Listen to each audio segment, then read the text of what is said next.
నా గైడెన్స్ ఎప్పుడైనా కానీ it was based on test. So నేను ఒక టెస్ట్ రాసి ఆ టెస్ట్లో నాకు అండర్స్టాండింగ్ ప్రకారం నాకు కొన్ని వీక్ ఏరియాస్ ఉండొచ్చు, ఆ టెస్ట్లో కొన్ని స్ట్రాంగ్ ఏరియాస్ ఉండొచ్చు.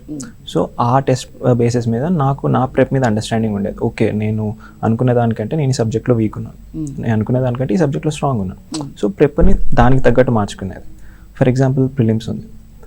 ప్రిలిమ్స్లో ఇనిషియల్ టైమ్స్లో నాకు polity I was more strong అని అనుకున్నాను. But as time went by and prelims was coming closer, నాకు పాలిటీలో క్వశ్చన్స్ ఎక్కువ తప్పిపోతుండే. సో ఆ revision plan I had to change to suit polity more in the end days. So it was always dynamic planning అన్నట్టు. And even with respect to mains, in writing and answer I believe that geography was my strong suit. Geography బాగా రాస్తాను అని అనుకునేవాడిని. But sometimes after getting మార్క్స్లో రాసిన దాని ప్రకారం జోగ్రఫీలో నాకు తక్కువ వచ్చేవి.